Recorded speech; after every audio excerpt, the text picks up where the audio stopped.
primera vez. Bueno, ahí sí. Bueno, muy bien, estamos de nuevo en nuestro curso de regresiones y teoría de respuesta lita, en donde hemos trabajado hasta ahora más una especie de eh, conocimiento del R, de órdenes básicas descriptivas fundamentalmente, y el manejo de algunas, digamos, órdenes para tratar los datos con el R. Pues bien, este módulo 2 es el tema de regresión lineal, múltiple. El simple definitivamente es por didáctica, pero de hecho la diferencia es que tengo una sola variable independiente y múltiple, que es lo que se da en la vida real, pues tenemos obviamente más de una. Pueden ser quantis y qualis. Entonces vamos a trabajar esta parte, una parte de conceptual, para luego llegar a la máquina. Este módulo 2 que tenemos en pantalla es lo que se tenía como en la contenido inicial, unos conceptos básicos de regresión, correlación, validación de supuestos fundamentalmente. La vez anterior habíamos trabajado con el R-Commander varias partes de la regresión. Sigue siendo muy vigente, me parece que puede ser también útil en todas las posibilidades también de esta teoría, pero quiero hoy reforzar un poco más esos conceptos. Esto eran los temas de la promoción, ahora vamos a la regresión, a los conceptos. La regresión es una técnica que permite identificar relaciones entre la variable dependiente, que es cuantitativa en este caso, y una o más variables independientes. Esas independientes sí permiten que sean de ambos clasificaciones, o sea, puede ser quanti o puede ser quali. El tema es que si son qualis, pues las vamos a llevar estos software, pues más actuales se llevan las trabajan como variables dummy, que no es más que llevarlas a ceros y unos, y luego en algún ejemplo podemos pues mirar de mejor manera las diferencias. Formular modelos matemáticos con el fin de predecir resultados. Unas veces se habla de predecir, pero me sigue sonando más tal vez del de la estimación. Predecir lo veo más a futuro, pero se cruza esa palabra en la literatura usualmente. Predecir, estimar. Y la correlación permite medir el grado de asociación entre dos variables. ¿Y en qué sentido? Cuando hablamos en qué sentido es el signo. Si hay una correlación positiva, indica que cuando una variable se incrementa, la otra también. Y si es inversa, que es lo mismo que negativo en su coeficiente, cuando una variable se incrementa, la otra disminuye. Eso es como lo básico. Aquí la regresión es para mirar, estimar unas variables de interés. El procedimiento consiste en encontrar una función lineal.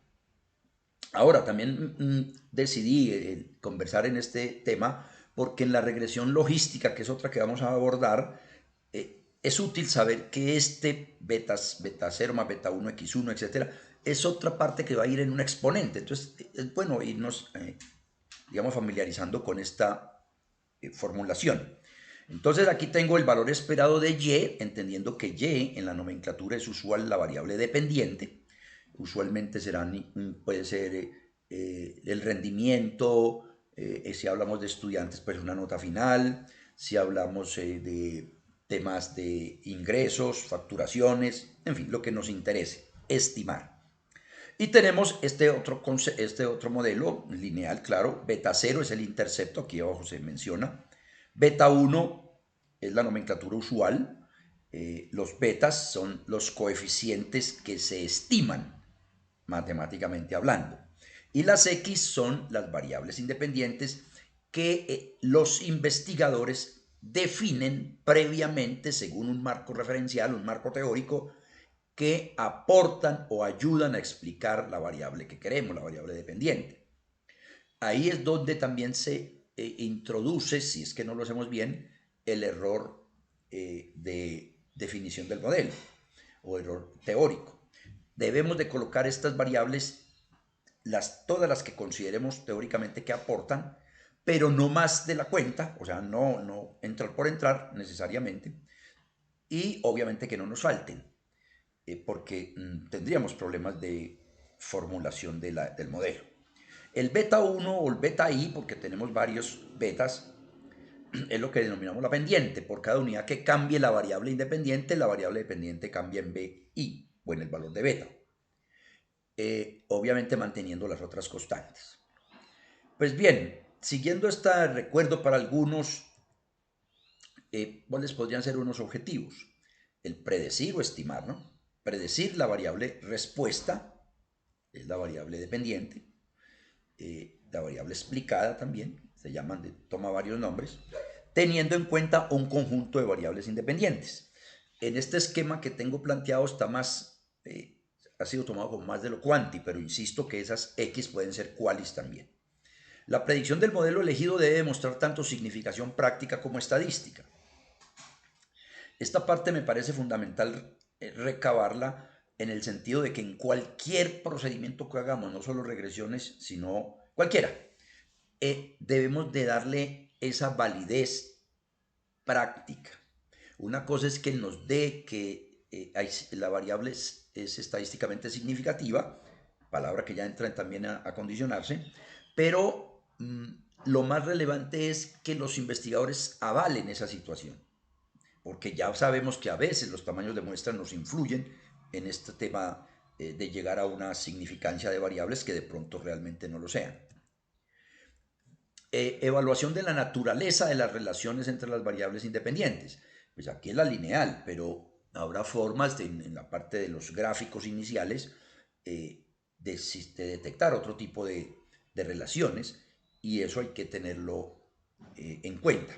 Los dibujos, cómo vamos a evaluar estas relaciones. Evaluación de las interrelaciones entre las variables independientes. Me parece que también es importante buscar algunos mecanismos para detectar si hay correlaciones entre las variables explicativas. Porque si eso se detectase, tendríamos un problema que llamamos de colinealidad, que es uno de los problemas o de los supuestos que hay que validar, que no sean, que no tengan ese problema. Ya no es supuesto, sino que hay que ejecutar y ver que esas variables no tengan. La solución es obviamente eliminar alguna de esas que tengan esa situación. Regresión lineal múltiple. Algunos pasos que no es que soy muy amigo de los pasos, pero bueno, creo que aquí puede aplicarnos. Primero hay que identificar las variables. ¿Cuál es mi y, o sea, la variable que quiero explicar? Y cuáles son las variables que me sirven para ello. Esto parece muy trivial o parece que es lógico, pero a veces no es tan fácil. Y depende también de nuestra área de conocimiento, se puede confundir. ¿Qué será primero? A ver, si estoy hablando de la predicción de unos ingresos, pues los ingresos pueden ser variable dependiente. En el caso de que yo tenga las variables del salario inicial, horas extras, etc. Pero también podría ser una variable independiente en otro tipo de, de ejemplo o de necesidad, ¿sí? Porque los gastos o la inversión puede también deberse a unos ingresos. Entonces pasarían a tomar el otro rol. Por lo tanto, hay que tener claridad en esto. ¿Cuál es mi variable dependiente? Algunos lineamientos que uno sugiere es la variable dependiente es la que se da siempre después, en el tiempo, porque obviamente yo uso lo que se da primero para tratar de predecir lo segundo. En el tema de pruebas me parece más fácil hacerme entender. Las pruebas del ICFES en Colombia son las pruebas que se hacen a las personas que van saliendo en su bachillerato, y uno para predecir cómo le va el rendimiento en la universidad, pues obviamente toma lo que ya conoce para ver cómo predice lo segundo. Entonces son detalles que uno debe de ir considerando a veces cuando no tenemos toda la claridad del caso. Construir diagramas de dispersión. Esos diagramas de dispersión nos van a servir para identificar precisamente si hay correlaciones entre las variables independientes, si hay variables que pensamos que nos sirven para ayudar a explicar mi variable dependiente. Con estos diagramas nos sirven a ir confirmando o no esa idea inicial. Bueno, de hecho ahí se determina la fuerza de las... Bueno, no la fuerza. En el diagrama matricial tenemos una idea inicial y luego podemos calcular las correlaciones y ya determinamos cuáles pueden ser esas variables que nos ayudan a explicar la dependiente. Se estiman los parámetros, es decir, el beta 0, el beta 1, el beta 2, etc. Y se mira la significancia de ellos, pero también ya con el modelo ejecutado, el que ya veamos que nos puede servir, validamos supuestos. Este es un ejemplo de un diagrama matricial en el R, pero además de eso tengo la fuerza de la asociación en este dibujo. Ahí observamos en este edad, age, con la variable que se cruza al ladito de address, se ve que hay una correlación, hay una como lineal, en otras no tanto. En esta se ve muy plana. Tenure, que creo que es meses del servicio, no se ve tanto porque es muy plana.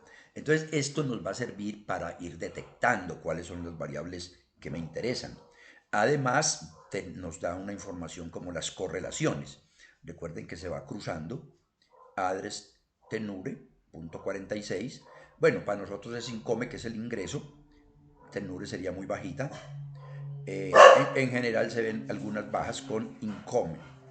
En la diagonal principal se ven los histogramas y eso nos ayuda pues para ir explorando el tema de del modelo que podemos usar.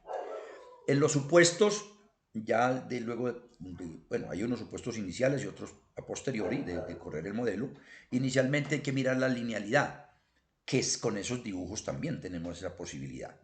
La ausencia de multicolinealidad también los podemos detectar con esas correlaciones.